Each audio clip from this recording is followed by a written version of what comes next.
আপনি যে যে মেয়েকে বিয়ে করবেন, যার সাথে এঙ্গেজমেন্ট করতে চাচ্ছেন, ওই মেয়েটা যে চরিত্র খারাপ বলেন, ক্যারেক্টার গ্রোথ, এটা আপনি একটা প্রমাণ দিতে পারবেন আদালতে বা আমাদের কাছে? হ্যাঁ, বলেন। মাইয়ার চরিত্র খারাপ, মাইয়ার মাস্তানদা কতদিন আগে গেছে ছেড়ার লগে। প্রেমিকের সাথে? হ্যাঁ। আপ- মেয়ে একটা ছেলের সাথে রিলেশনে ছিল, চলে গেছে। কয়দিন ছিল? আসলে 15 দিন ছিল ছেড়ে। 15 দিন তার আগে ছিল, এটা নির্দিষ্ট প্রমাণ আছে? বা এই 15 দিনে তারা কোর্ট ম্যারেজ বা কাজী অফিসে কোনো বিয়ে শাদী করছে কিনা, আপনার তেমন কোনো ডকুমেন্ট আছে? মাইয়া না, মাইয়ার বিয়ে হয় নাই, মাইয়া ছিল কিন্তু বাপে মা ই করার লিয়া পড়ছে মায়ারে, আর মায়ারে বাপ মা লিয়া পড়ছে প্রবাদ। থ্রি, আমাদের তো তথ্য আছে বা ছবি আছে, আপনিও তো এক সপ্তাহ ছিলেন ওই মেয়ের মেয়ে কক্সবাজার, ওই ছেলের আগে, তাহলে এটা কি দোষ না? ছিলাম না, কেটা গেছি আমি কে করতে ছেড়ির লগে কোনো এই তো আসবো না, এরকম তো কোনো কথাই তো কই নেই ছেড়ির লগে। আমাদের কাছে প্রমাণ আছে আপনি কোন হোটেলে ছিলেন। আমরা তো একই গাড়িতে গেছিলাম, 40 জন পোলাপান। আপনি কোন হোটেলে ছিলেন, আপনার পাশে কোন মেয়ে বসছে, কত নাম্বার রুমে ছিলেন, এটা কিন্তু আমি কক্সবাজার গেলে ওই হোটেলেও আমি পাবো। ছেড়ি তো আসবো, কোনো ছেড়ি তো লেগে নেই। আমি তো গেছি একলা, অগলগে তো আমি একলাই গেছি। দেখেন, কিছু কিছু সময় মানুষ যত জ্ঞানী হোক, আপনি আমার থেকে অনেক জ্ঞানী হয়তো বা অনেক জানেন, কিন্তু আপনি কিন্তু একটা ভুল করে লেখেন, বা আপনার সত্যটা আল্লাহ মুদ্রা বের করছে। সেটা হলো আপনি বলেন এই ছেড়ি ছিল না, মানে অন্য ছেড়ি ছিল। হ্যাঁ, আমরা তর্কের খাতিরে মানলাম এই ছেড়ি ছিল না। আপনি যে অন্য ছেড়ে নিচ্ছেন, ওরা বিয়ে করে নিচ্ছেন, তাহলে আপনি কেন ওই বিয়া করছে, বিয়া চারা লিয়ে গেছে। আপনার ওই মেয়েটার তো এখন কি অবস্থা, বিয়ে বিবাহ বসছে কোথাও?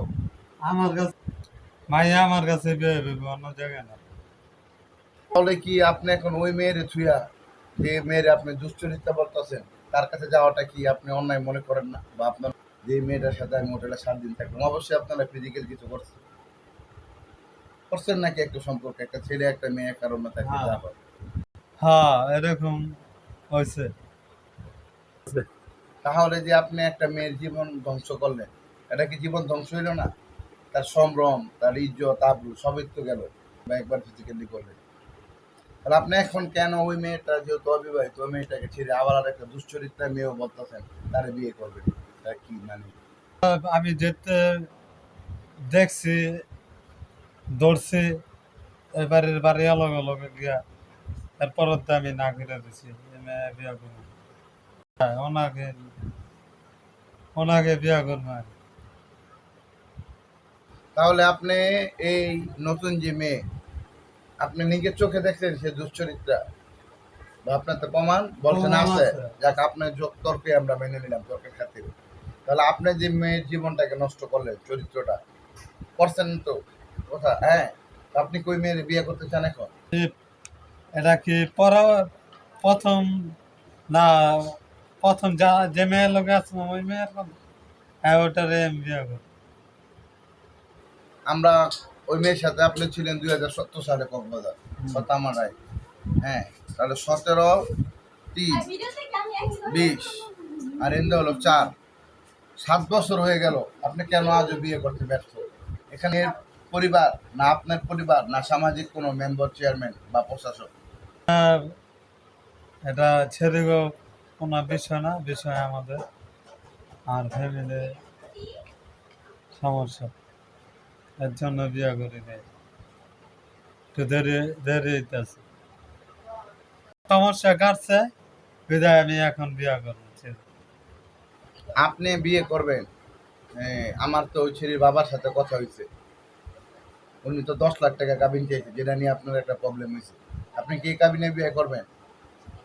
আপনার, আর আপনার থেকে অফার দিতে 50,000, মানে আপনি যে কোনো টাইমে মেরে ছেড়ে দিতে পারেন 25,000 টাকা দিয়ে। এটা নিয়ে আপনি আমার বলেন, বিয়ে করবেন যে মেরে মন দিচ্ছেন দিয়ে দিচ্ছেন, এখানে কাবিনটা কেন আপনি 10 লাখ দিতে অসুবিধা, বা আপনার পরিবারে? যদি মাইয়া নিজে চায় থাকে তাহলে এটা আমি একমত আছি, আর যদি ফ্যামিলি চায় থাকে তাহলে একমত না। আপনি বলতে কি আপনি রাজি না, না আপনার পরিবার রাজি না এই 10 লাখ টাকা কাবিন দিতে? আর মেয়ের বাবা চাইলে কি? এখানে মেয়ে কিছু না, কাবিন কাবিনই। মানে আপনার কি মেয়ের সাথে এমন কোনো আশা আছে যে 50,000 সে রাজি, বা 10,000 টাকায় সে কাবিন দিলে রাজি? এই জায়গাটা আমার ক্লিয়ার করে। মেয়ের সাথে আমি কথা বলছি, মেয়ে বলছে 50,000 টাকা যেটা, এটা রাজি আছে। আমাদের স্বাধীন বাংলা পত্রিকার সাংবাদিক সানাউল্লাহ মামা আছে, আমাদের ক্লাবের প্রধান উপদেষ্টা, সেক্রেটারি মুন্না সাহেব আছে, হ্যাঁ। আমাদের প্যানেল চেয়ারম্যান আতর রহমান আছে। আর আমরা কবে যাব ওই বাসায়? পরিস্থিতি এখন বর্তমান খারাপ, দেশের পরিস্থিতি ভালো, এরপরে যাবো।